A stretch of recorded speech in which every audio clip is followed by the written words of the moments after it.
ऐसी वीडियो रोज देखने के लिए आप मेरे वीडियो को लाइक करें, इस पे कमेंट करें और अपने दोस्तों के साथ शेयर करें।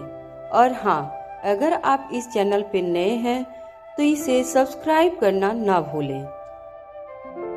अनिका के मुंह से जैसे ही करण गुलेरिया ने सुना कि वो रोहित से अलग होकर रहना चाहती है, ये बात करण गुलेरिया सुनकर पूरी तरह से हैरानी में चले गए।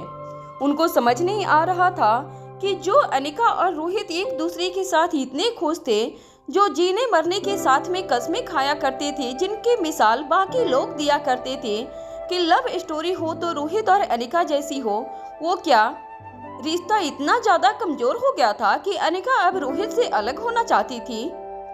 करण गुलेरिया को शुरू में लगा कि अनिका ऐसे ही ये बातें उनसे कर रही है। हालांकि करण गुलेरिया ये भी जानते थे कि अनिका अपनी याददाश्त खो चुकी है, मगर इसके बाद भी करण गुलेरिया ने कभी भी ये नहीं सोचा था कि अनिका कभी रोहित से अलग होने की बात करेगी।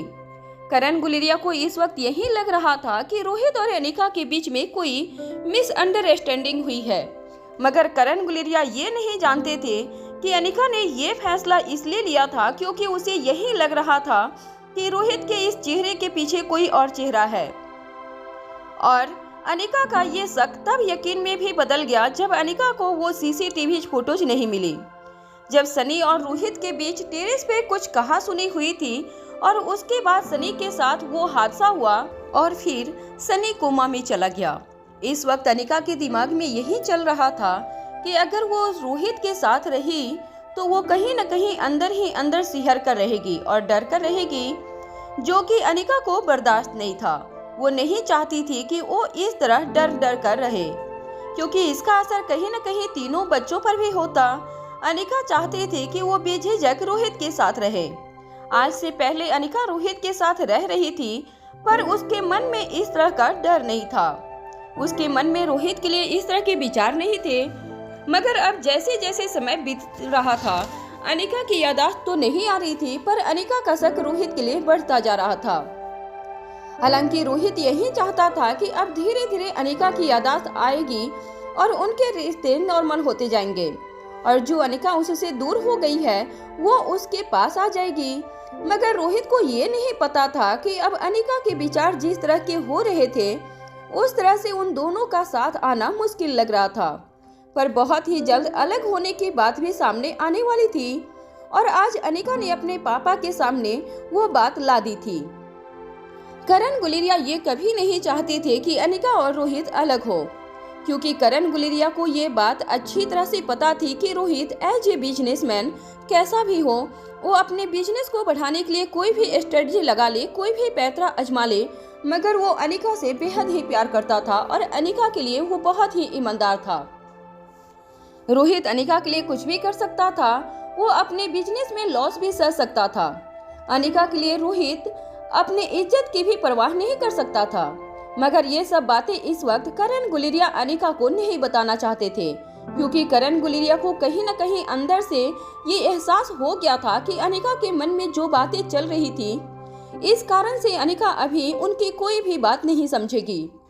अपनी बात को आगे बढ़ाते हुए करण गुलेरिया ने अनिका से फोन पर कहा, देखो अनिका, तुमने जो फैसला लिया है ये बहुत बड़ा फैसला है और तुमने ये बात किस बेसिक पर कह दी। तुम्हें तो अपने अतीत के बारे में भी कुछ याद नहीं, और ऐसा नहीं है कि तुम अगर रोहित से अलग होगी तो मैं तुम्हारा इसमें साथ नहीं दूंगा। देखो बेटा, मैं तो हर पल हर वक्त तुम्हारे साथ हूँ, मगर मैं तुम्हें इस वक्त यही कहूँगा कि तुम्हें एक बार और सोचना चाहिए। मैं नहीं जानता कि तुम्हारे और रोहित के बीच में क्या हुआ है, कोई झगड़ा हुआ है, बहस हुई है, मगर मैं बस यही कहूँगा कि तुम एक बार दिल से सोचो और रोहित को समझने की कोशिश करो। हो सके तो उसे अपनी परेशानी को बताने की कोशिश करो, क्योंकि मैं जानता हूँ रोहित तुम्हारी बात अच्छे से समझेगा और वो कोई ना कोई सलूशन जरूर निकालेगा। अनिका को करण गुलेरिया ने जो सजेशन दिया था, उस सजेशन को सुनने के बाद अनिका एक पल के लिए खामोश हो गई थी, क्योंकि वो जानती थी कि करण गुलेरिया ने जो सजेशन दिया था वो अनिका अपना नहीं सकती थी, क्योंकि अनिका रोहित से वो सवाल नहीं पूछ सकती थी जिसके कारण अनिका को रोहित पर शक हो रहा था। अनिका जानती थी कि अगर उसने रोहित को ये सब सवाल पूछा तो रोहित या तो बहाना बना देगा या झूठ बोल देगा या फिर किसी तरह से बात को टाल देगा और इसी कारण से अनिका ने खुद भी फैसला लिया था कि वो खुद ही रोहित के उस चेहरे को देखेगी। मगर जब अनिका को ये पता चला कि एक सीसीटीवी फुटेज है ही नहीं, तब उसे शक हुआ कि उस सीसीटीवी फुटेज को किसी ने जानबूझकर डिलीट कर दिया है। और ये सारा शक अनिका को रोहित पर हुआ। अनिका भी ये सब कुछ सोच ही रही थी, तभी फोन के उस पार से करण गुलेरिया ने कहा, देखो अनिका, मैं जानता हूँ तुम अभी इस वक्त क्या सोच रही हो, पर मैं तुम्हें बता दूं कि ऐसे शादीशुदा रिश्ते में ऐसे मोड़ बहुत बार आते हैं। ऐसा नहीं है कि मेरे और तुम्हारी माँ के रिश्ते हमेशा से ही बहुत अच्छे रहे। बीच बीच में कई बार हमारे बीच तकरार हुई।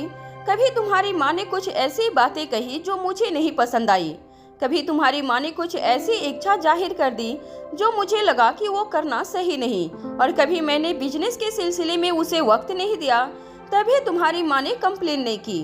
हम दोनों में झगड़े होते थे, मगर एक टाइम आया जब हमने एक दूसरे को समझा।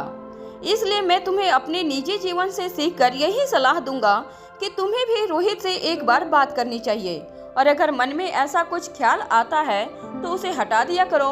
और हाँ, अगर तुम्हें कभी भी लगे कि तुम्हें किसी से बात करनी है या तुम्हें अपनी परेशानी किसी को बतानी है, तो तुम मुझे बता सकती हो। मैं तुम्हारा पापा हूँ, और इस वक्त अभी मैं अगर ये सब सजेशन दे रहा हूँ तो इसमें मैं तुम्हारा अच्छा ही देख रहा हूँ। मैं नहीं चाहता कि तुम और रोहित अलग हो। इतना कहने के बाद करण गुलेरिया ने अनिका से आगे कहा, मैं अभी तुम्हारे और रोहित के रिश्ते के बारे में क्या ही कहूँ, तुम्हें तीनों बच्चों ही बता देंगे कि तुम दोनों का रिश्ता क्या था और तुम दोनों में कितना प्यार था। इसलिए मैं तुम्हें बस यही सलाह दूंगा कि तुम एक बार दिल से सोचो और रोहित से बात करके देखो, फिर तुम्हें जो ठीक लगे करो। मैं हमेशा तुम्हारे साथ हूँ। एक तरफ जहाँ अनिका के मन में ये हलचल मची हुई थी, वहीं दूसरी तरफ रोहित प्रेसिडेंशियल स्वीट के अंदर टेरेस गार्डन में मौजूद था। रोहित यहाँ वहाँ घूमे जा रहा था। रोहित को किसी के फोन का इंतजार था।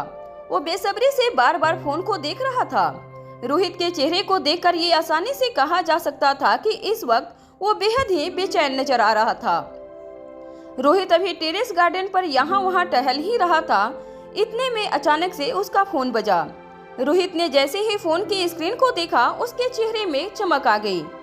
रोहित को मयूर गुलेरिया का फोन आ रहा था। मयूर गुलेरिया का नंबर अपने फोन स्क्रीन पर देखते ही रोहित ने एक्साइटेड होकर फोन उठाया और फिर अपने अंदाज में कहा, हाँ, तुमसे मुझे कुछ अर्जेंट काम है।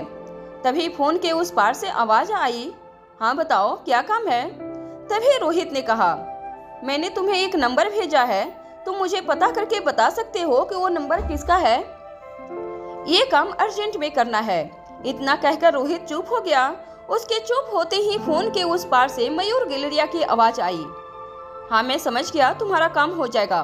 मैं तुम्हें कॉल करूंगा या फिर मैं मैसेज कर दूंगा, डोंट वरी। इतना कहने के बाद फोन डिस्कनेक्ट हो गया। फोन डिस्कनेक्ट करने के बाद रोहित ने फोन को टेबल पर रखा और अपने सिर पर हाथ रखकर कुछ सोचने लगा। वो मन ही मन यही सोच रहा था कि आखिर वो नंबर किसका होगा जो उसने अनिका के फोन से लिया था। रोहित के मन में इस वक्त यही चल रहा था कि क्या वो कोई लड़की होगी या कोई लड़का, और अगर कोई लड़का हुआ तो आखिर वो कौन होगा, क्योंकि कहीं न कहीं अब रोहित को यही लग रहा था कि जिस तरह से अनिका ने उससे झूठ कहा था, बात नॉर्मल नहीं रह गई थी। रोहित को तो विश्वास ही नहीं हो रहा था कि जो अनिका पहले एक हर छोटी सी छोटी बात रोहित को बताती थी, आज वही अनिका उससे इतनी बड़ी बात छुपा क्यों रही थी। हालांकि अगर अनिका ने सामने से भी कहा होता कि उसे किसी मर्द या किसी लड़के से दोस्ती करनी है, तो रोहित को इसमें कोई इतराज नहीं होता। वो खुशी खुशी हाँ कर देता, क्योंकि उसे अपनी अनिका पर पूरा विश्वास था। मगर अब रोहित को इसी बात का दुख हो रहा था कि अनिका ने उससे ये बात छुपाई थी, और इसी बात को लेकर रोहित कहीं न कहीं बहुत ज्यादा परेशान हो गया था। रोहित अब जल्द से जल्द ये पता लगाना चाहता था कि आखिर वो नंबर था किसका। अभी कुछ वक्त पहले ही रोहित को ऐसा लग रहा था कि अनिका पर उसने शक करके बहुत गलत किया। उसे अनिका पर शक नहीं करना चाहिए था, क्योंकि अनिका इनोसेंट थी, और अगर वो लैपटॉप पर पूरी रात बैठी थी तो वो गेम खेल रही थी। रोहित के दिमाग में जैसे ही ये ख्याल आया, अचानक से उसके दिमाग में एक बात आई। उसके दिमाग में यही चलने लगा कि क्या अनिका लैपटॉप पर रात भर गेम खेल रही थी या बात कुछ और थी, क्योंकि रोहित को अच्छे से याद था रोहित जब सुबह सुबह टेरेस गार्डन पर अनिका को देखने आया था, उस वक्त अनिका लैपटॉप पर बड़े मजे से गेम खेल रही थी। हालांकि उसकी आंखें लाल हो गई थी, उसकी आंखों के नीचे काले धब्बे नजर आने लगे थे, मगर इसके बाद भी अनिका के चेहरे पर एक मुस्कान थी जब वो गेम खेल रही थी। इस बात से रोहित को यकीन हो गया था कि सच में अनिका गेम ही खेल रही थी, मगर अब रोहित को यही लगने लगा था कि हो न हो अनिका उस वक्त भी झूठ बोल रही थी। अनिका गेम खेलने के बहाने लैपटॉप पर कुछ न कुछ काम कर रही थी, या ऐसा भी हो सकता है कि अनिका रात भर किसी से चैट कर रही होगी। इस तरह की कई सारी बातें रोहित के दिमाग में घूमने लगी थी, और कहीं न कहीं अब रोहित को गिल्टी भी फील नहीं हो रहा था, क्योंकि अब वो जान चुका था कि इस बार उसका शक कहीं न कहीं सही था। और जब से अनिका ने उससे फोन वाली बात छुपाई थी, उसके बाद से रोहित बेकरार हो गया था ये जानने के लिए कि आखिर अनिका थोड़ी देर पहले किससे बात कर रही थी। रोहित अभी अनिका के बारे में तरह तरह की बातें सोच रहा था, इतने में उसे एक अंदर से आवाज आई। ये आवाज रोहित के दिल की थी। उसने जब अपने दिल की आवाज सुनी तो उसे एहसास हुआ कि कहीं न कहीं अनिका उसे धोखा नहीं दे सकती। अगर अनिका रोहित से कोई बात छुपा रही थी तो हो सकता है उसकी कोई मजबूरी हो, या फिर वो कंफर्टेबल फील ना कर रही हो। मगर रोहित अभी अपने दिल की बात को पूरी तरह से सुन पाता। इतने में रोहित का मन एक बार फिर से रोहित पर हावी हो गया। वो फिर से अनिका के बारे में यही सोचने लगा कि आखिर ऐसे क्या मजबूरी रही होगी जो अनिका उससे बातें छुपा रही है। रोहित अभी भी ये फैसला नहीं कर पा रहा था कि वो आखिर करे तो क्या करे। क्या अनिका पर उसका शक करना सही है या गलत? रोहित इन सब ख्यालों में इतना खो गया कि उसे पता ही नहीं चला कि कब आधा घंटा बीत चुका है। रोहित ने देखा आधा घंटा हो चुका था। ये देखते ही वो टेरेस गार्डन से जाने लगा। उसने अपने कदम लिविंग रूम की तरफ बढ़ाए ही थे कि इतने में उसका फोन बजा। रोहित ने जैसे ही फोन उठाया, उसने देखा मयूर गुलेरिया का फोन है। रोहित को समझ नहीं आया कि इतनी जल्दी मयूर गुलेरिया ने क्यों फोन किया। आखिर क्या बात हो सकती थी?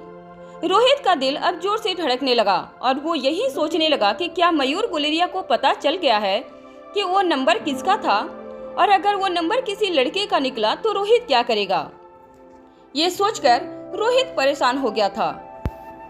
रोहित को मयूर गुलेरिया का फोन आ चुका था।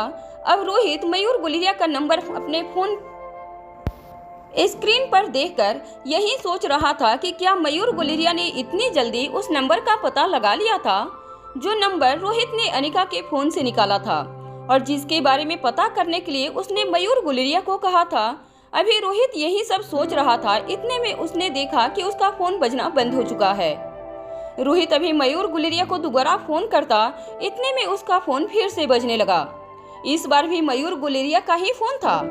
इस बार रोहित ने बिना कोई देर किए ही मयूर गुलेरिया का फोन रिसीव किया, और फोन कनेक्ट होते ही रोहित ने कहा, हाँ बताओ क्या अपडेट है। रोहित की बात से उसकी बेकरारी का अंदाजा लगाया जा सकता था। वो बेहद ही बेकरार था ये जानने के लिए कि आखिर वो नंबर किसका था, कोई लड़के का था या कोई लड़की का। रोहित की इस बेकरारी को समझते हुए मयूर गुलेरिया ने फोन के उस पार से कहा, ये तुमने किसका नंबर दिया है? ये सुनकर रोहित को बड़ी हैरानी हुई। उसने मन ही मन यही सोचा कि मयूर गुलेरिया उससे ऐसा सवाल क्यों पूछ रहा है, क्योंकि अगर रोहित को उस नंबर के बारे में कुछ भी पता होता तो वो उसे क्यों पता करने के लिए कहता। यही सोचते हुए रोहित ने मयूर गुलेरिया से फोन पर कहा, अरे मुझे कुछ भी नहीं पता, इसलिए तो मैंने तुम्हें इस नंबर के बारे में पता करने को दिया था। तुमने पता किया या नहीं? तभी मयूर गुलेरिया ने फोन के उस पार से कहा, हाँ मैंने पता किया। तुम्हें तो पता है मेरे लिए ये काम करना बहुत ही आसान था। हालांकि मुझे शुरू में थोड़ी बहुत दिक्कत हुई क्योंकि ये कोई नॉर्मल नंबर नहीं है। मयूर गुलेरिया के मुंह से जैसे ही ये निकला, रोहित को हैरानी हुई और रोहित को समझ नहीं आया कि मयूर गुलेरिया के कहने का क्या मतलब था।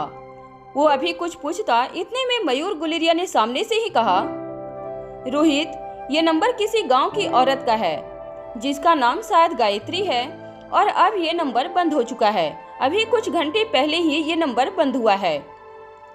इतना कहने के बाद मयूर गुलेरिया चुप हो गया। उसकी बातें सुनने के बाद रोहित को एक बहुत बड़ा झटका लगा, क्योंकि मयूर गुलेरिया ने रोहित को ये कहा था कि अनिका के फोन से उसने जिस नंबर को निकाला था वो किसी गायत्री देवी का था, रोहित अब सोच में पड़ गया था कि कोई गांव की औरत अनिका को क्यों फोन करेगी और अनिका उस औरत से बात करने के लिए रोहित से क्यों कोई बात छुपाएगी। ये बात रोहित की समझ में नहीं आ रही थी। रोहित को कहीं न कहीं यही लग रहा था कि ये सब इतना सीधा नहीं है जितना सीधा सब कुछ लग रहा था। रोहित को पूरा यकीन था कि ये गायत्री देवी कोई नहीं है ही नहीं, मगर ये बातें रोहित मयूर गुलेरिया से इस वक्त नहीं कह सकता था। इसलिए उसने मयूर गुलेरिया से फोन पर कहा, क्या तुम श्योर हो? मयूर गुलेरिया ने कहा, हाँ। तुम्हें क्या मुझ पर शक है? तुम्हें पता है मैं अपना काम बहुत ही ईमानदारी और परफेक्ट के साथ करता हूँ और मैं तुम्हें 100% गारंटी के साथ कह सकता हूँ कि ये नंबर अब बंद हो चुका है और ये नंबर किसी गायत्री देवी का है जो एक बहुत ही पिछड़ी गांव में रहती है। पर मुझे ये नहीं समझ में आ रहा है कि तुम्हें इस नंबर के बारे में जानकारी क्यों चाहिए। आखिर ऐसा क्या हुआ, मुझे बताओ, शायद मैं तुम्हारी मदद कर सकूं। इतना कहने के बाद मयूर गुलेरिया रोहित के कहने का इंतजार करने लगा, मगर रोहित अभी मयूर गुलेरिया को कुछ बताना नहीं चाहता था। उसे जितनी जानकारी मिली थी उतनी काफी थी। इसलिए रोहित ने मयूर गुलेरिया से फोन पर कहा, ठीक है, मैं तुम्हें बाद में फोन करता हूँ, अभी मुझे कुछ काम अर्जेंट है। इतना कहने के बाद रोहित ने फोन डिस्कनेक्ट कर दिया। अब उसे समझ नहीं आ रहा था कि आखिर वो करे तो क्या करे, क्योंकि उसे मयूर गुलेरिया से उम्मीद थी और ऐसा नहीं था कि मयूर गुलेरिया अपने काम को कर नहीं पाया था। उसने बेहद ही सही तरीके से और बहुत ही जल्दी उस नंबर के बारे में पता किया था, मगर इतनी जानकारी अब रोहित के कोई काम की नहीं थी। मयूर गुलेरिया का फोन रखने के बाद रोहित आकर लिविंग रूम में बैठ गया। वो अभी यही सोच रहा था कि आखिर अब वो करे तो क्या करे, कैसे वो पता करे कि आखिर अनिका उससे क्या छुपा रही थी और अनिका उससे झूठ पर झूठ क्यों कहे जा रही थी, क्योंकि रोहित ये बात अच्छी तरह से जानता था कि अनिका ने अभी थोड़ी देर पहले जिस नंबर से बात किया था वो अगर गायत्री देवी का नंबर था जो कि एक गांव की औरत थी, तो फिर रोहित अब ये जानना चाहता था कि आखिर उस औरत ने अनिका को क्या काम था और ऐसी उससे क्या बात करनी थी अनिका को, जो उसे रोहित से यह बात छुपानी पड़ गई थी। ये बात रोहित के दिलो दिमाग में घूमने लगी थी। रोहित अभी यही सब सोच रहा था, इतने में अचानक से उसे रिया का ख्याल आया। उसने देखा तीनों बच्चों का जो कमरा था उसका दरवाजा अभी बंद था। अचानक से रोहित के दिमाग में एक ख्याल आया कि रोहित को रिया से अकेले में बात करनी है और ये वक्त रोहित के लिए सही था। रोहित को यही लग रहा था कि अलेक्जेंडर और आर्यन ने कुछ गड़बड़ की थी और वो उस पर मिट्टी डालने की कोशिश कर रहे थे, मगर रोहित अच्छे से ये बात जानता था कि रिया से एक बार वो बात करेगा तो उसे पता चल जाएगा कि आखिर गड़बड़ क्या थी, क्योंकि अभी कुछ देर पहले जब रिया अनिका और रोहित के सामने आई थी उस वक्त रिया बड़ी ही अजीब अजीब बातें कर रही थी। वो बार बार यही कह रही थी कि उसने पिछले दिन अनिका को लैपटॉप चलाना नहीं सिखाया था, जबकि ऐसा नहीं हुआ था। ये बातें सोच सोच कर रोहित सोफे से उठा और तीनों बच्चों के कमरे की तरफ जाने लगा। रोहित धीरे धीरे दरवाजे के पास पहुंचा और उसने एक झटके से कमरे का दरवाजा खोल दिया। उसने जैसे ही दरवाजा खोला उसकी आंखें हैरानी से बड़ी हो गई। उसने सामने देखा रिया खड़ी होकर कुछ कह रही थी और दोनों भाई चुपचाप सुन रहे थे। ये दृश्य काफी अलग था। तीनों बच्चों को ये एहसास नहीं था कि रोहित इस तरह से कमरे में आ जाएगा। जैसे ही तीनों ने दरवाजा खुलने की आवाज सुनी तीनों बच्चे चौंक गए। रिया जो कह रही थी वो कहते कहते चुप हो गई। तभी तीनों बच्चों ने सामने रोहित को खड़ा देखा। तीनों बच्चों को इस तरह देख रोहित ने कहा, क्या हुआ, तुम सब आखिर कर क्या रहे थे? तीनों बच्चे एक दूसरे का मुंह देखने लगे। रोहित बड़े ही ध्यान से तीनों बच्चों को ऑब्जर्व कर रहा था। उसे यही लग रहा था कि कुछ न कुछ तो गड़बड़ थी। रोहित चलते हुए रिया के पास आया और उसके कंधे पर हाथ रखते हुए कहा, इज एवरीथिंग फाइन? तभी रिया ने हाँ में सर हिला दिया। उसके ऐसा कहते ही अलेक्जेंडर ने तुरंत कहा, हाँ पापा, यहाँ पर सब कुछ ठीक है। हम तो बस ऐसा ही प्लान बना रहे थे कि हमें आगे और क्या क्या करना है। अलेक्जेंडर की बात सुनने के बाद रोहित ने भी हाँ में अपना सर हिला दिया, मगर अलेक्जेंडर की बात सुनकर रोहित कन्विंस नहीं हुआ था। तभी उसने रिया की तरफ देखकर कहा, रिया, तुम मेरे साथ टेरेस गार्डन में चल सकती हो, मुझे तुमसे कुछ बात करनी है। हालांकि रोहित ने ये बात रिया से कही थी, मगर उसकी बात में एक अलग ही अंदाज था। वो जैसे अपनी बात से अलेक्जेंडर और आर्यन को ये इशारा दे रहा था कि अब अगर दोनों ने कुछ गड़बड़ की होगी तो रोहित से वो छुप नहीं पाएगा। पर अलेक्जेंडर और आर्यन इस वक्त बेहद ही शांति से बैठे हुए थे। आर्यन और अलेक्जेंडर को ये एहसास हो गया था कि उसके पापा रिया से क्या सवाल करने वाले थे, मगर अब दोनों भाई निश्चिंत होकर बैठे हुए थे क्योंकि उन्होंने अपना काम कर दिया था। वो बेफिक्र थे। रोहित रिया से कोई भी सवाल पूछता, रिया आसानी से उनका जवाब दे देती, इसलिए दोनों भाई के चेहरे पर कोई भी परेशानी नजर नहीं आ रही थी। वहीं रोहित ने इस बार गौर कर लिया था, उसे अलेक्जेंडर और आर्यन के भाव थोड़े बदले हुए नजर आ रहे थे, पर उसने इस पर ज्यादा ध्यान न देते हुए रिया की तरफ देखकर कहा, रिया चलो मेरे साथ। रिया ने अपने पापा की बात पर हाँ में सिर हिला दिया और अपने पापा के साथ जाने लगी। दोनों जैसे ही कमरे से बाहर निकले, अलेक्जेंडर ने आर्यन को कुछ इशारा किया। तभी आर्यन ने अलेक्जेंडर को शांत रहने का इशारा किया और उसे ये दिलासा दिया कि सब कुछ ठीक होगा। अब सब कुछ रिया के ऊपर था। हालांकि अलेक्जेंडर और आर्यन रिया को समझाना चाहते थे, मगर रोहित उनके सामने ही खड़ा था, इसलिए दोनों भाइयों को रिया को समझाने का मौका नहीं मिला था। और अब सब कुछ रिया पर निर्भर था कि वो रोहित के सवालों का किस तरह से जवाब देगी, मगर दोनों भाइयों को रिया पर यकीन था। एक तरफ दोनों भाई रिया के बारे में सोच रहे थे, तो वहीं इधर दूसरी तरफ रिया को लेकर रोहित टेरेस गार्डन पर आ चुका था। टेरेस गार्डन पर आने के बाद रिया को रोहित ने कुर्सी पर बैठने का इशारा किया। रिया बेहद शांत नजर आ रही थी। वो कुर्सी पर बैठ गई और रोहित की तरफ देखने लगी। वो इस वक्त मन ही मन यही सोच रही थी, आखिर उससे रोहित किस तरह के सवाल करेगा। हालांकि रिया को अलेक्जेंडर और आर्यन ने सब कुछ बता दिया था, तो इस कारण से रिया भी थोड़ी रिलैक्स नजर आ रही थी, पर कहीं न कहीं उसका दिल जोरों से धड़क रहा था, क्योंकि रोहित उसके पापा थे और रोहित पिछले दिन को लेकर किसी भी तरह के सवाल रिया से पूछ सकते थे। इसलिए रिया अभी कुछ न कुछ सोच ही रही थी।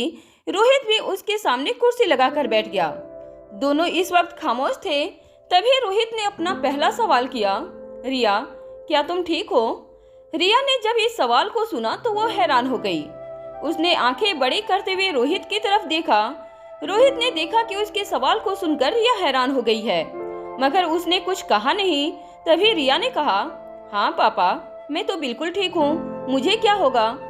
रोहित ने रिया की तरफ देखकर कहा, तो फिर एक बात मुझे बताओ, तुम अभी थोड़ी देर पहले क्या कह रही थी?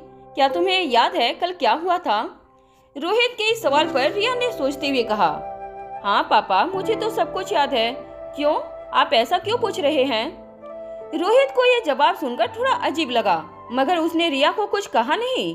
वो बस आगे और कुछ जानना चाहता था, इसलिए अपना सवाल पूछते हुए रोहित ने रिया से कहा, तो फिर अभी तुम थोड़ी देर पहले ऐसा क्यों कह रही थी कि तुम्हें ये याद नहीं है कि कल तुमने अनिका को लैपटॉप चलाना सिखाया था? इस सवाल को सुनने के बाद रिया थोड़ी देर तक चुप रही।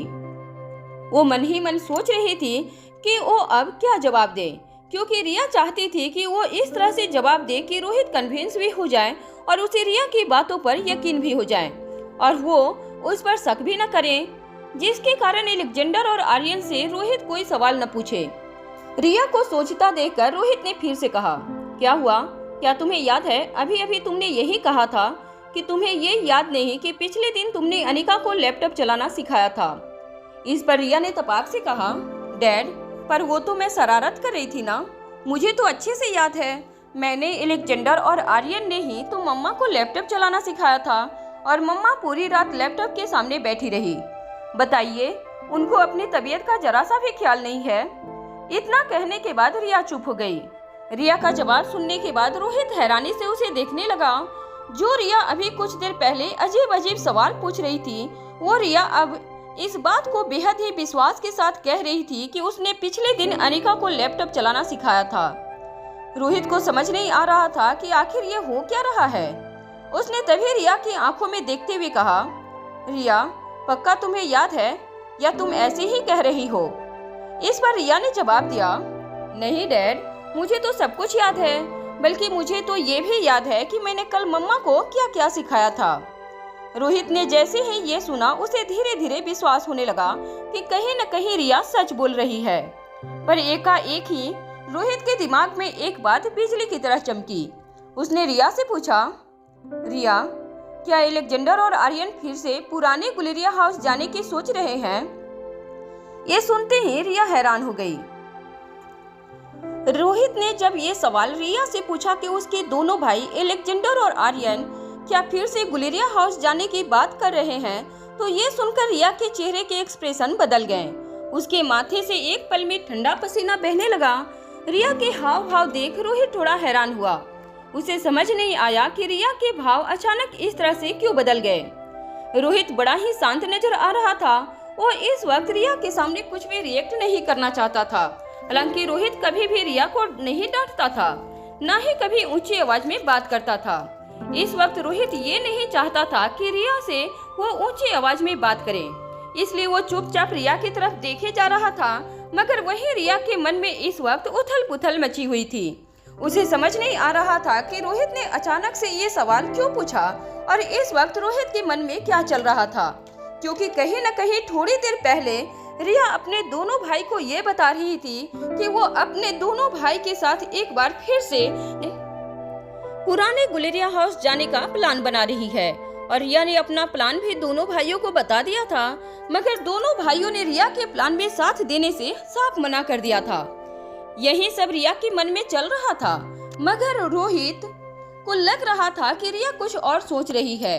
रोहित को यही लग रहा था कि रिया एलेक्जेंडर और आर्यन को बचाने की कोई तरकीब ढूंढ रही है, मगर रोहित को ये नहीं पता था कि असल में पुराने गुलेरिया हाउस रिया ही जाना चाहती थी और पिछली बार भी रिया के कारण ही एलेक्जेंडर और आर्यन पुराने गुलेरिया हाउस गए थे।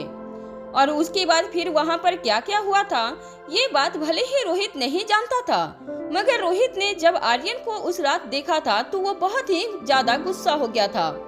उसका बस चलता तो वही आर्यन को डांटने लग जाता, मगर रोहित ने उस रात बड़ी ही मुश्किल से अपना गुस्सा कंट्रोल किया था। ये सब बातें रिया नहीं जानती थी, क्योंकि रिया उस वक्त बेहोश हो चुकी थी। हालांकि इस वक्त रोहित ने ये सवाल ऐसे ही नहीं पूछ दिया था, बल्कि रोहित को मन में यही लगा था कि अगर एक बार उसके बच्चे चोरी छुपे बाहर गए थे तो दोबारा से जरूर उसके मन में ऐसा कुछ चल रहा होगा। रोहित ने बस अंदाजा लगाया था, मगर कहीं न कहीं उसका अंदाजा सही था। वही रिया काफी देर तक खामोश रही। तभी रोहित ने फिर से कहा, क्या हुआ बेटा? मैंने तुमसे कुछ पूछा है। देखो, तुम्हें घबराने की कोई जरूरत नहीं है। मैं जानता हूँ कि तुम अपने दोनों भाइयों से बहुत प्यार करती हो और दोनों को इस वक्त बचाने की कोशिश कर रही हो, मगर जो बात सच है वो तुम मुझे बता दो। अगर उन दोनों के मन में ये चल रहा है कि वो दोनों फिर से गुलेरिया हाउस जाएंगे या फिर कहीं मुझे बिना बताए जाने का प्लान कर रहे हैं, तो फिर मुझे बता दो। देखो, मैं उन्हें डांटूंगा नहीं, मैं प्यार से दोनों को समझाऊंगा। इतना कहने के बाद रोहित चुप हो गया। रिया के चेहरे पर घबराहट नजर आ रही थी। उसे समझ नहीं आ रहा था कि वो कहे तो क्या कहे, क्योंकि वो ऐसा भी नहीं कह सकती थी कि एलेक्जेंडर और आर्यन के दिमाग में ऐसा कुछ प्लान चल रहा है, क्योंकि ये सरासर झूठ होता। मगर रिया ये भी जानती थी कि अगर उसने ऐसा कहा कि एलेक्जेंडर और आर्यन ऐसा कुछ नहीं सोच रहे हैं, तो इस वक्त रोहित को यही लगता कि रिया अपने भाइयों को बचाने की कोशिश कर रही है। रिया इस वक्त बेहद ही अजीब सी उलझन में पड़ी हुई थी। रिया के हाथ पांव कांप रहे थे। रोहित ने जब ये देखा तो रोहित ने रिया का हाथ पकड़ते हुए कहा, घबराओ मत बेटा और मुझे बताओ। तभी रिया ने हिम्मत करते हुए कहा, डैड, मैं जो कहूँगी आप उस पर विश्वास करेंगे ना? आपको ऐसा तो नहीं लगेगा कि मैं एलेक्जेंडर और आर्यन को बचाने की कोशिश कर रही हूँ? रिया का जवाब सुनकर रोहित ने पहले उसे देखा और फिर कुछ सोचने के बाद कहा, हाँ ठीक है, अब बताओ आखिर चल क्या रहा है दोनों के मन में?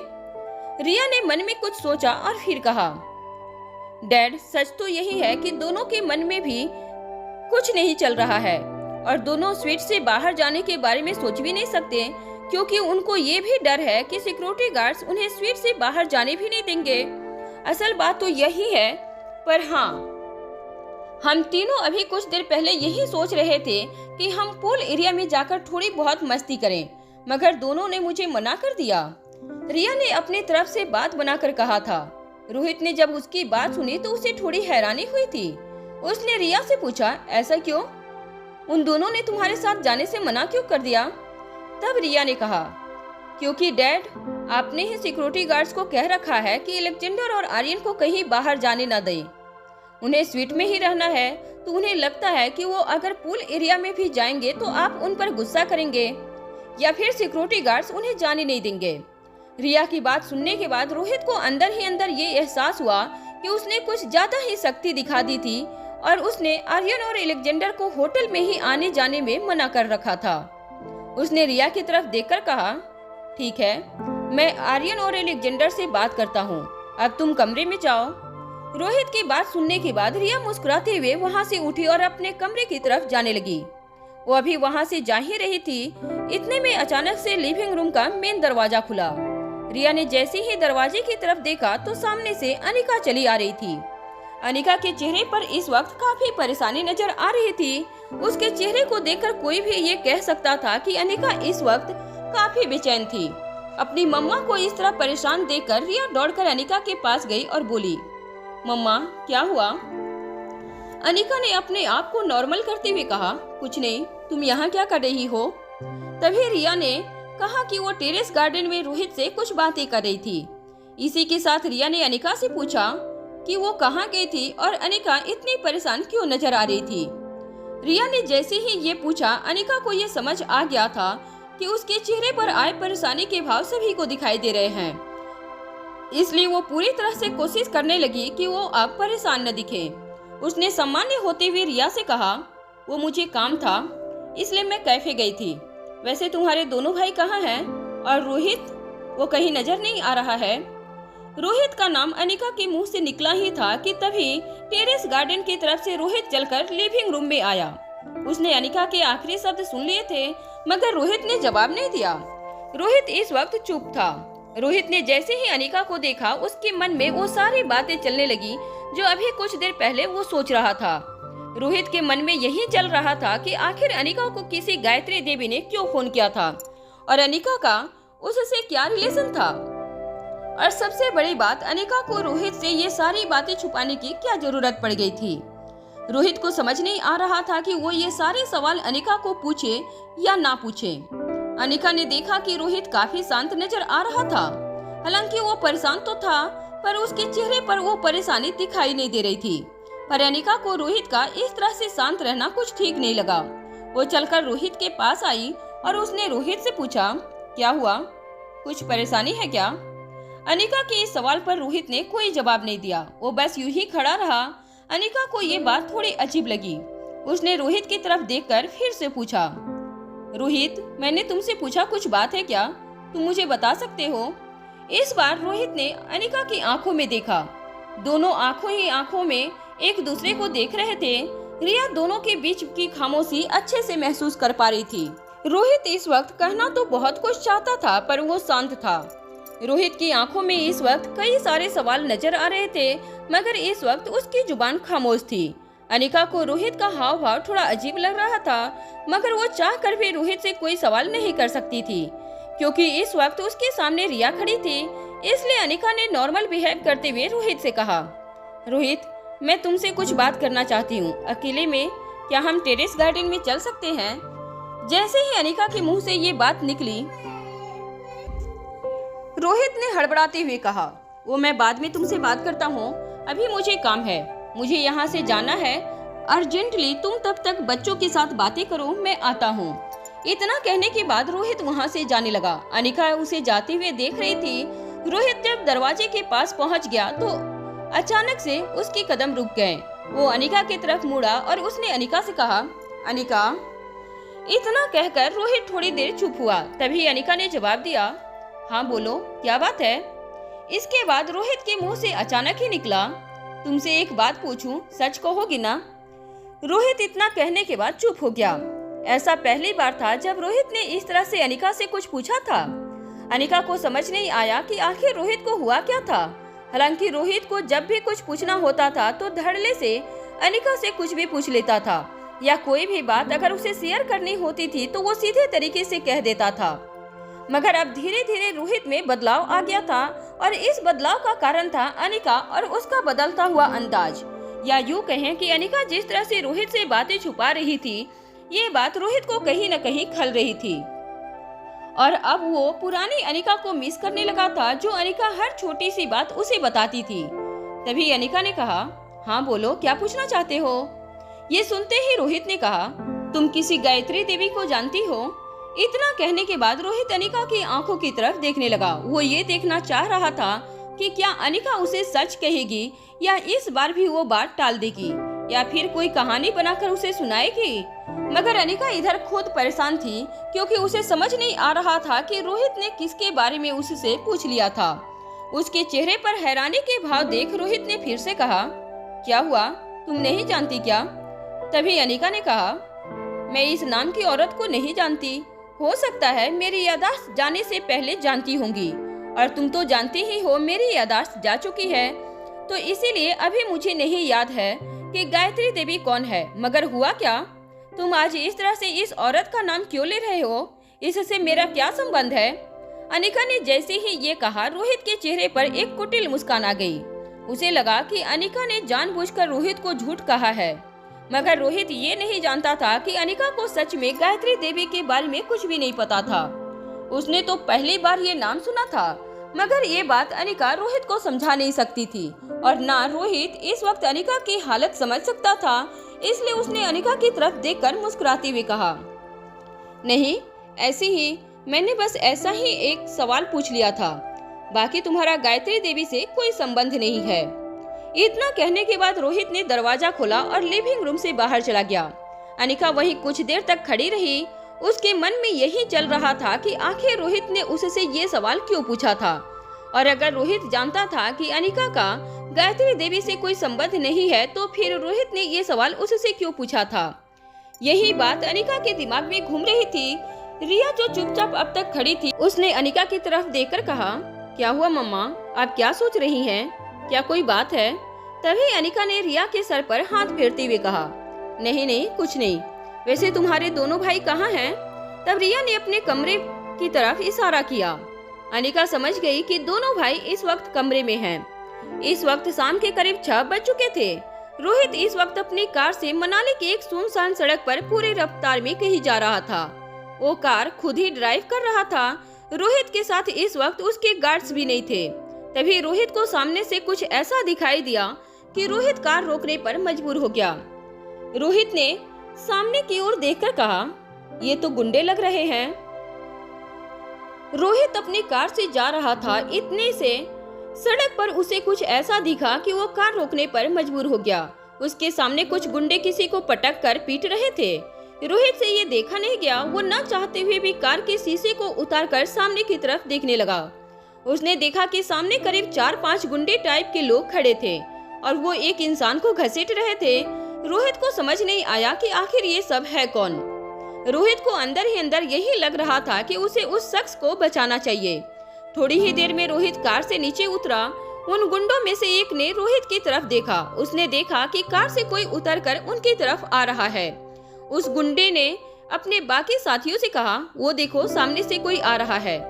रोहित के कार की हेडलाइट जली हुई थी, इस कारण से रोहित का चेहरा अभी उनको साफ साफ नजर नहीं आ रहा था। मगर उन्होंने जब रोहित की तरफ देखा तो उन गुंडों का बॉस बोला, अरे ये तो कोई आम इंसान लग रहा है, अगर इसने कुछ कहा तो फिर इसे भी यही सबक सिखा देंगे। इतना कहने के बाद वो गुंडा अपने आदमियों से बोला, मगर इसे नहीं छोड़ना, साहब ने जो काम दिया है उसे पूरा करना है। इसे इतना मारो कि ये बेहोश होकर यहीं पर गिर जाए और इस शहर को छोड़कर भाग जाए। रोहित के कदम धीरे धीरे उनकी तरफ बढ़ रहे थे। तभी रोहित उनके बेहद ही करीब आ गया। रोहित ने देखा कि वो गुंडे जिस शख्स को मार रहे थे उसका चेहरा एक काले कपड़े से बंधा हुआ था। इस कारण से वो अपने आप को बचा भी नहीं पा रहा था। रोहित ने जब ये देखा तो उसने उस गुंडों की तरफ देखकर कहा, रुक जाओ और छोड़ दो इसे। ये तुम सब मिलकर इसके साथ क्या कर रहे हो? तुम्हें शर्म नहीं आती? इतने लोग एक साथ मिलकर एक आदमी को मार रहे हो।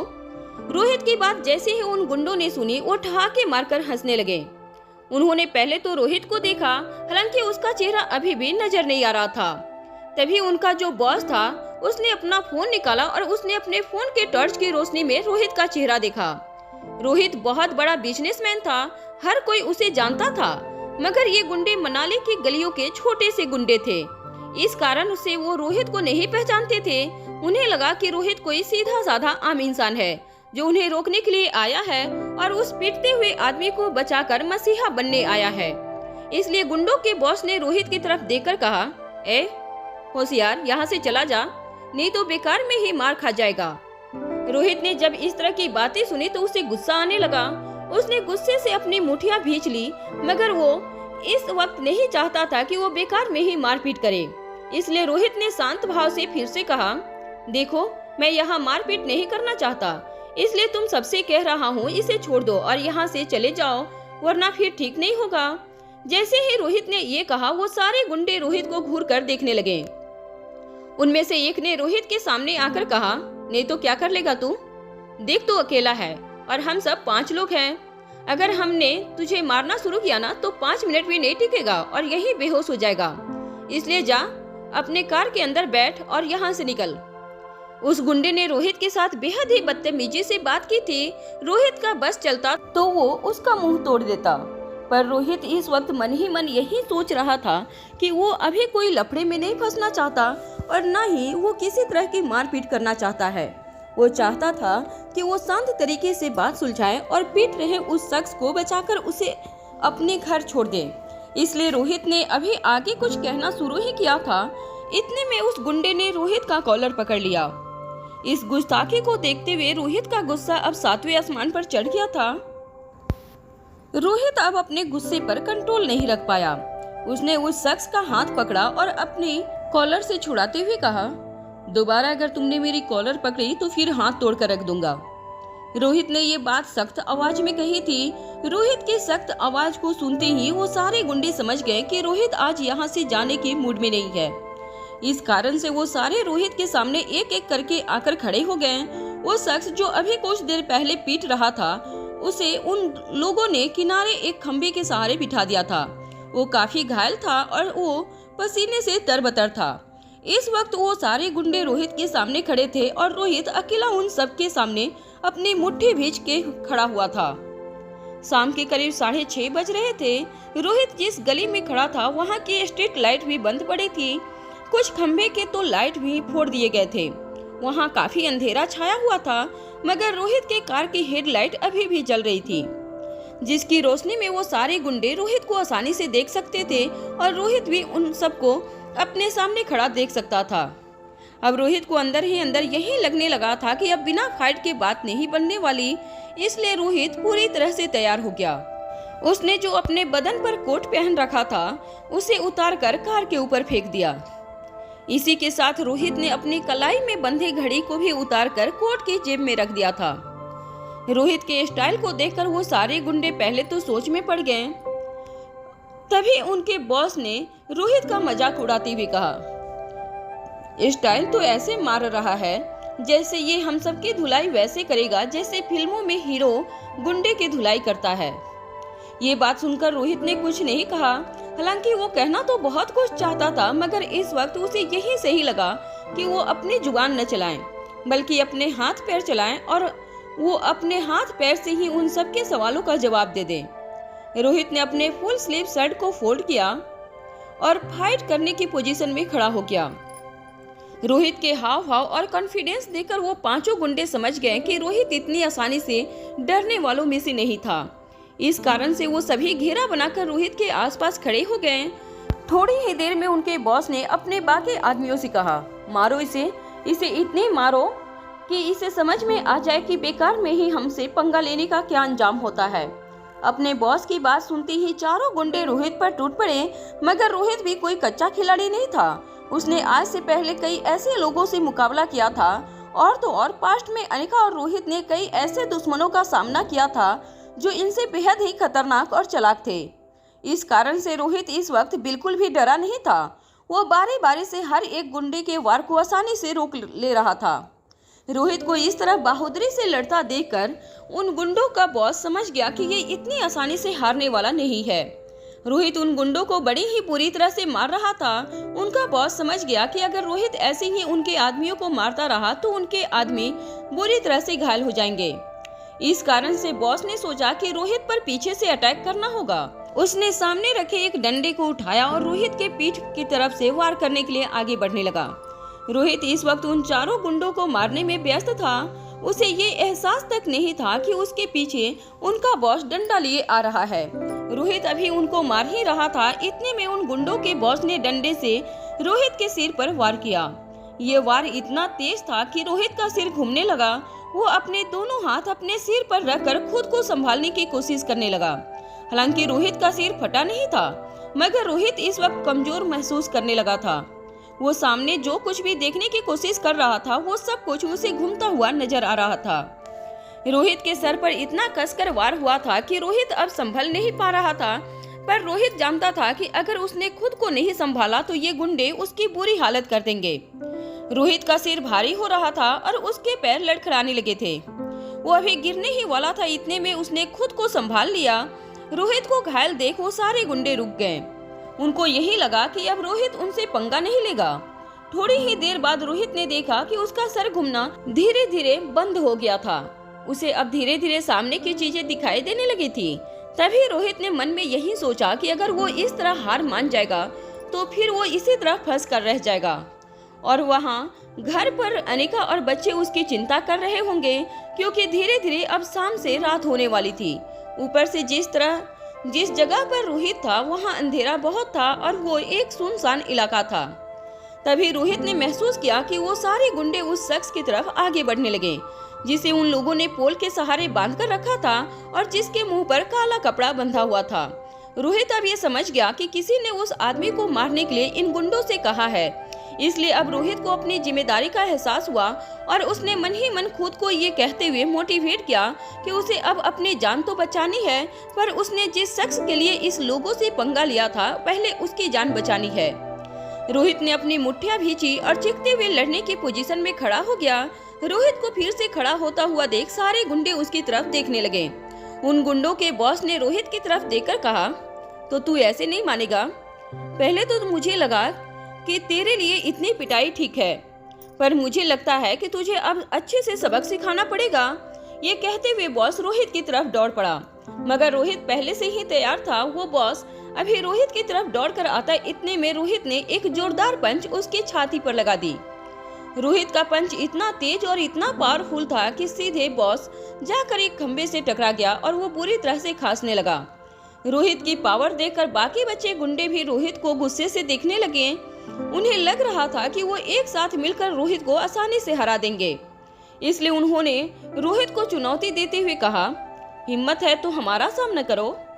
ये कहने के बाद वो सारे रोहित की तरफ बढ़ने लगे, मगर रोहित इस बार पिछली बार वाली गलती नहीं करना चाहता था, इसलिए उसने सामने रखे एक बांस को उठा लिया और फिर उसी बांस से वो सारे गुंडों की पिटाई करने लगा। रोहित इस वक्त इतनी तेजी से हाथ चला रहा था कि वो सारे लोग चीखने चिल्लाने लगे। उनको थोड़ी ही देर में समझ में आ गया कि वो रोहित से नहीं जीत पाएंगे। थोड़ी ही देर में रोहित पसीने से तरबतर हो गया था, मगर उसने पांचों गुंडों को बुरी तरह से सबक सिखा दिया था। किसी का सर फट चुका था, तो किसी के हाथ से खून बह रहा था, तो किसी की पूरी तरीके से हालत ही खराब हो चुकी थी। रोहित ने तभी कहा, चलो जाओ यहाँ से, नहीं तो मैं तुम्हें पुलिस के हवाले कर दूंगा। इतना कहने के साथ ही वो उस आदमी की तरफ बढ़ा जो अभी घायल अवस्था में सामने पड़ा था और जिसके मुंह पर काला कपड़ा बांधा हुआ था। थोड़ी ही देर में वो सारे गुंडे वहां से भाग निकले। रोहित ने तभी उस शख्स के चेहरे से कपड़ा हटाया। रोहित ने देखा कि सामने मौजूद शख्स काफी घायल हो चुका था। तभी रोहित ने देखा कि वो हल्के हल्के होश में था। रोहित को अंदर से यही लगा कि उसने सही वक्त पर आकर उसकी जान बचा ली थी। सामने मौजूद उस घायल शख्स ने हाथ जोड़ते हुए कहा, आपका बहुत बहुत शुक्रिया। इतना कहने के साथ ही वो शख्स बेहोश हो गया। रोहित को समझ नहीं आ रहा था कि अब वो क्या करे। आखिर वो उस शख्स को कहाँ ले जाकर छोड़े, क्योंकि उसे उस शख्स का पता भी नहीं मालूम था। रोहित अभी कुछ सोच पाता, इतने में उसने देखा कि उस शख्स के जेब में कोई कार्ड जैसी चीज दिखाई दे रहा है। रोहित ने जैसे ही उस कार्ड को देखा, उसे उस कार्ड में उस शख्स की फोटो दिखाई पड़ी और उसके नीचे उसका नाम लिखा हुआ था। रोहित ने उस नाम को पढ़ा, बिक्की। जो शख्स इस वक्त रोहित के सामने घायल अवस्था में था और जिस शख्स को थोड़ी देर पहले वो 5 गुंडे मारे जा रहे थे, वो कोई और नहीं बल्कि बिक्की था। वही बिक्की जिसे करण गुलेरिया ने अनिका की मदद के लिए भेजा था और अनिका के केस को बिक्की देख रहा था। बिक्की कौन था? और ये वही शख्स था जिससे अनिका बातें करती थी। ये बातें रोहित नहीं जानता था। इस वक्त रोहित ने एक बेसहारे पीट रहे शख्स की मदद की थी, मगर उसे पता नहीं था कि रोहित जिस शख्स को इतनी कोशिशों से ढूंढ रहा था और जो रोहित इतने बेकरारी से ये जानना चाहता था कि आखिर अनिका जिससे बात कर रही थी वो कौन था, वही शख्स इस वक्त उनके सामने घायल अवस्था में था। ये नियति का ही खेल था कि रोहित, अनिका और विक्की तीनों कहीं न कहीं एक साथ आकर जुड़ गए थे। हालांकि इन सारी बातों से रोहित पूरी तरह से अनजान था और इस वक्त रोहित यही सोच रहा था आखिर वो विक्की को लेकर जाए तो कहाँ जाए, क्योंकि विक्की घायल होकर बेहोश हो गया था। एक सवाल जहां रोहित के मन में ये चल रहा था कि आखिर वो उस शख्स को लेकर इस अवस्था में कहाँ जाए, तो वहीं दूसरी तरफ सबसे बड़ा और सबसे इम्पोर्टेंट सवाल ये था कि आखिर विक्की को मारने वाले गुंडे कौन थे और उन्हें किसने भेजा था। आखिर विक्की की किसी के साथ क्या दुश्मनी थी। ये सारी बातें एक बहुत बड़ा राज बनकर रह गई थी और ये राज आने वाले समय में खुलने वाला था। तभी रोहित के दिमाग में एक ख्याल आया। रोहित जल्दी से दौड़कर अपनी कार की तरफ गया। उसने वहां से पानी की बोतल निकाली और जल्दी से भागकर वो विक्की के पास आया। वो बोतल से पानी के कुछ बूंदे विक्की के चेहरे पर मारने लगा। रोहित को उम्मीद थी कि इस तरह विक्की जल्द ही होश में आ जाएगा। हालांकि विक्की को चोटें तो लगी थी। उसके पूरे शरीर को देखकर और उसके कपड़े जिस तरह से अस्त व्यस्त थे, उसे देखकर यही लग रहा था कि उन गुंडों ने विक्की का सबसे पहले मुंह काले कपड़े से बांधा था और फिर विक्की को मजबूर करके उन लोगों ने विक्की को मारना शुरू किया था। मगर वो विक्की को ज्यादा चोट पहुंचाते उससे पहले ही रोहित सही वक्त पर आ गया था।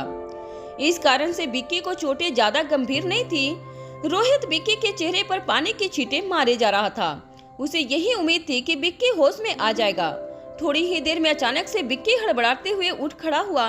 वो जिस तरह से उठकर खड़ा हुआ था, उसे देखकर यही लगा कि विक्की अपने सामने मौजूद उन गुंडों को मारने की कोशिश कर रहा है। मगर तभी रोहित ने विक्की की तरफ देखकर कहा, शांत हो जाइए, शांत हो जाइए, यहाँ से वो गुंडे चले गए हैं, मैंने उन्हें भगा दिया है। विक्की ने जैसे ही रोहित की तरफ देखा, विक्की थोड़ा शांत हुआ, मगर विक्की एक पल में ही रोहित को पहचान गया। अनिका ने रोहित के बारे में विक्की को बहुत कुछ बताया था और इन सबसे भी अलग विक्की एक वकील था और उसने रोहित के बारे में बहुत कुछ सुन रखा था, मैगजीन में पढ़ रखा था। वो ये भी जानता था कि रोहित मारवा बहुत बड़ा बिजनेसमैन था और बहुत बड़ा नाम था। हालांकि रोहित मारवा के सामने वो कभी आया नहीं था और ना ही विक्की को कभी ऐसा मौका मिल पाया था कि वो रोहित से मुलाकात कर सके या उससे बात कर सके। मगर विक्की ने कभी ये सपने में भी नहीं सोचा था कि वो रोहित से इस तरह मिलेगा। विक्की ने जैसे ही रोहित को पहचाना, वो थोड़ा सा शांत हो गया और वो अपने शर्ट को ठीक करने लगा। तभी रोहित ने विक्की से पूछा, क्या आप ठीक हैं? विक्की को समझ नहीं आया कि वो रोहित मारवा को क्या जवाब दे, क्योंकि ऐसा तो नहीं था कि विक्की रोहित से डरता था या उससे बात करने में झिझकता था। मगर विक्की के मन में एक तरफ ये भी चल रहा था कि उनके सामने जो शख्स खड़ा था, उसकी ही पत्नी का एक केस विक्की लड़ रहा था और जिसके बारे में अनिका ने रोहित को नहीं बताया था। ये बातें विक्की के मन में चल तो रही थी। इस कारण से उसे रोहित का पूछा गया सवाल सुनाई तो दिया, पर वो जवाब देने के लिए सोचने लगा। विक्की ने जब उसके सवाल पर कोई जवाब नहीं दिया तो रोहित ने दोबारा से पूछा, क्या आप ठीक हैं? मैं आपको कहाँ छोड़ दूं, बताइए। रोहित के मुंह से ये सवाल सुनकर विक्की ने नॉर्मल होते हुए कहा, जी मैं ठीक हूँ, थैंक्स टू यू। अगर आप सही वक्त पर नहीं आए होते तो पता नहीं उन्होंने मेरा क्या हाल किया होता। ये सुनने के बाद रोहित मुस्कुराते हुए बोला, आप मेरी गाड़ी में बैठ जाइए, मैं आपको आपके घर तक छोड़ देता हूँ। विक्की ने जैसे ही सुना, उसने मना करते हुए कहा, नहीं नहीं, मैं यहाँ से चला जाऊँगा, आपने मेरी जान बचाई, काफ़ी है। आगे आपको जब भी मेरी ज़रूरत पड़े आप मुझे याद कर सकते हैं। आपका ये एहसान मैं कभी नहीं भूलूंगा। इतना कहने के साथ ही विक्की ने अपनी जेब में हाथ डाला। उसने सोचा कि वो अपना एक कार्ड रोहित को दे दे, मगर ठीक उसी वक्त अचानक से उसे अनिका का ख्याल आया और उसके हाथ अपने आप रुक गए। वो बेहद ही अजीब सी स्थिति में फंस गया था। वो नहीं चाहता था कि वो अपना कार्ड रोहित को दे। रोहित को विक्की का ये अंदाज थोड़ा अजीब लगा था, मगर उसने इस बात को इग्नोर करते हुए कहा, इसमें शुक्रिया की कोई बात नहीं है। मैं यहाँ से जा रहा था, तभी मैंने देखा कि आपको कुछ गुंडे परेशान कर रहे हैं। एक इंसान होने के नाते मैंने आपकी मदद की, इसलिए आप मेरी कार में बैठ जाइए, मैं आपको आपके पते तक छोड़ देता हूँ। आखिरकार विक्की को ऐसा लगा कि अगर उसने रोहित के इस प्रस्ताव को मना किया तो कहीं रोहित को ऐसा न लगे कि विक्की उसके साथ रूड बर्ताव कर रहा था। यही सोचते हुए विक्की ने भी रोहित की तरफ देखकर कहा, जी ठीक है, आप अगर मुझे कहीं छोड़ना ही चाहते हैं तो आप आगे मुझे बाजार तक छोड़ दीजिए। वहाँ से मुझे कुछ सामान लेना है, फिर मैं वहाँ से अपने घर खुद चला जाऊंगा। इतना सुनने के बाद रोहित ने हाँ में सर हिलाया और विक्की को अपनी कार की तरफ आगे आने को कहा। इस वक्त दोनों कार के अंदर बैठे हुए थे और रोहित ने धीरे से कार स्टार्ट की और फिर उस सुनसान गली से आगे बढ़ने लगा। विक्की मन ही मन यही सोच रहा था कि आखिर उसे किसने मारा, क्योंकि विक्की तो मनाली में अनजान था सभी से, ना तो कोई उसका दुश्मन था और ना ही कोई दोस्त। तो फिर अब विक्की को समझ नहीं आ रहा था कि उन गुंडों को आखिर किसने भेजा होगा। जो सवाल इस वक्त विक्की के मन में चल रहा था, वही सवाल अचानक से रोहित के मन में भी आया। रोहित के मन में जैसे ही ये सवाल आया, उससे रहा नहीं गया। उसने विक्की की तरफ देखकर पूछा, वैसे आप मुझे बता सकते हैं कि आप करते क्या हैं? रोहित ने जैसे ही ये पूछा, विक्की को समझ नहीं आया कि वो क्या कहे। विक्की को कहीं न कहीं ये सही नहीं लग रहा था कि वो रोहित को अपने ऑक्यूपेशन के बारे में सच बताए, क्योंकि उसे यही लग रहा था कि रोहित उस अनिका का पति था जिसका साथ विक्की चुप कर दे रहा था, और अभी नहीं तो कुछ ही दिनों में अनिका, रोहित और विक्की आमने सामने आने वाले थे। क्योंकि अगर एक बार कोर्ट में कुसुम का केस रीओपन हुआ तो उसके बाद सब कुछ साफ हो जाने वाला था। रोहित को बहुत जल्द ये पता चलने वाला था कि अनिका उससे छुपकर विक्की से मिलती थी और कुसुम के केस के बारे में डिस्कस करती थी, इसलिए विक्की को इस वक्त अपनी असलियत बताना सही नहीं लगा। विक्की ने बात बनाते हुए कहा, जी मैं एक होटल में काम करता हूँ और मैं वहाँ अकाउंटेंट हूँ। विक्की ने एकदम ही सफेद झूठ कहा था। रोहित को विक्की का जवाब सुनकर थोड़ा अजीब तो लगा, पर उसने इस बात पर उतना ज्यादा ध्यान नहीं दिया। रोहित ने तभी सामने सड़क की तरफ देखते हुए कहा, इंटरेस्टिंग, एक अकाउंटेंट का कोई दुश्मन हो सकता है, मुझे आज पता चला। वैसे क्यों मारने आए थे आपको वो लोग? इस बात का जवाब विक्की के पास भी नहीं था। वो खुद यही सोच रहा था कि आखिर उन गुंडों का उसने क्या बिगाड़ा था, मगर इस वक्त विक्की को कुछ तो जवाब देना ही था। इस कारण से उसने रोहित से कहा, वही तो मैं भी सोच रहा हूँ, मुझे समझ नहीं आता कि आखिर वो थे कौन। खैर कोई बात नहीं, कल सुबह तक मैं ये पता कर ही लूंगा। इतना कहने के बाद विक्की एक पल को शांत हुआ। कार अपनी रफ्तार से जा ही रही थी, इतने में अचानक से विक्की का फोन बजा। विक्की ने अपना फोन अपने हाथ में ही रखा था। उसकी स्क्रीन पर अचानक से अनिका का नाम फ्लैश हुआ। अपने फोन स्क्रीन पर अनिका का नाम देखते ही विक्की हड़बड़ा गया, उसके पसीने छूटने लगे। उसने एक नजर रोहित की तरफ देखा जो कार चला रहा था। विक्की को समझ नहीं आ रहा था कि वो रोहित के सामने फोन उठाए तो उठाए कैसे। उसका फोन बजे जा रहा था और विक्की था जो अपने ही ख्यालों की दुनिया में खो गया था। रोहित ने देखा कि विक्की गहरी सोच में डूबा हुआ है और वो फोन नहीं उठा रहा। पहले तो रोहित को लगा कि उसे विक्की को कुछ ही नहीं कहना चाहिए, क्योंकि विक्की अपना फोन उठाए या ना उठाए इससे रोहित को मतलब नहीं था। मगर जब फोन लगातार बजने लगा और रोहित को कार चलाने में दिक्कत होने लगी, तब रोहित ने कहा, आपका फोन बज रहा है, उठा लीजिए, हो सकता है कि कोई अर्जेंटली आपसे बात करना चाहता हो। भाई आप अकाउंटेंट जो हैं। रोहित ने जिस अंदाज में ये बात कही थी, विक्की को समझ नहीं आया कि आखिर रोहित उसे किस वे में ये कह रहा है। इस कारण विक्की ने कुछ भी जवाब नहीं दिया। थोड़ी ही देर में उसका फोन बजना बंद हो गया। विक्की इस वक्त मन ही मन यही सोच रहा था कि आखिर अनिका को इस वक्त फोन करने की क्या जरूरत आन पड़ी थी। विक्की वो पल याद करने लगा जब उसने आज सुबह ही अनिका को अचानक से फोन कर दिया था और अनिका उस पर भड़क गई थी। ठीक वही सेम सिचुएशन इस वक्त विक्की के सामने हो रही थी। वो रोहित के बगल में ही बैठा हुआ था और इसी वक्त अनिका उसे फोन किए जा रही थी। विक्की चाहकर भी अनिका से बात नहीं कर सकता था, क्योंकि अगर वो फोन उठाता और गलती से भी अनिका की आवाज रोहित सुन लेता तो फिर बहुत बड़ी गड़बड़ हो जाती। अनिका ने जितनी कोशिश की थी वो सब की सब बर्बाद हो जाती।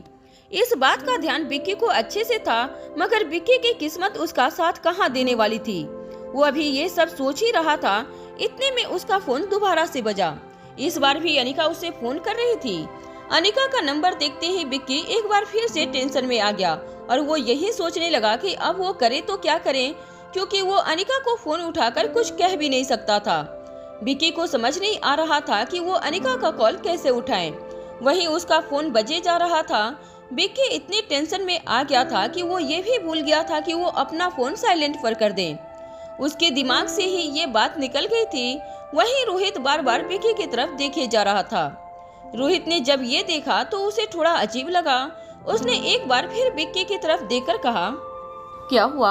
आप फोन को इग्नोर कर रहे हैं? जिसका भी फोन होगा आप उसे कह दीजिए कि आप इस वक्त बात नहीं कर सकते। वो भी परेशान हो रहा होगा। रोहित ने जब विक्की से ये कहा तो विक्की को समझ नहीं आ रहा था कि वो अब करे तो क्या करे, क्योंकि अब उसे किसी भी तरह फोन उठाना ही था। इस कारण से उसने पहले तो अपने फोन की आवाज को लो किया और फिर न चाहते हुए फोन को उठाने की कोशिश करने लगा। उसकी उंगलियां कांप रही थी। उसे मन ही मन डर था कि बस रोहित को अनिका की आवाज सुनाई न दे, या अनिका इस वक्त कोई ऐसा सवाल न पूछ ले जिसका जवाब विक्की इस वक्त न दे सके, क्योंकि उसके ठीक बगल में रोहित बैठा कार ड्राइव कर रहा था। विक्की ने न चाहते हुए भी फोन रिसीव किया। फोन के कनेक्ट होने के साथ ही अनिका की उस पार से आवाज आई, तुम फोन क्यों नहीं उठा रहे थे? मैं तुम्हें कुछ बताना चाह रही थी। इस पर विक्की ने कहा, हाँ बताओ। तभी अनिका की आवाज आई, मैं कामयाब हो गई। मैंने कुसुम के घर के बाहर जो एटीएम है उसके सीसीटीवी कैमरे का एक्सेस ले लिया है, उसके सिस्टम को हैक कर लिया है। ये सुनते ही विक्की चौंक पड़ा था।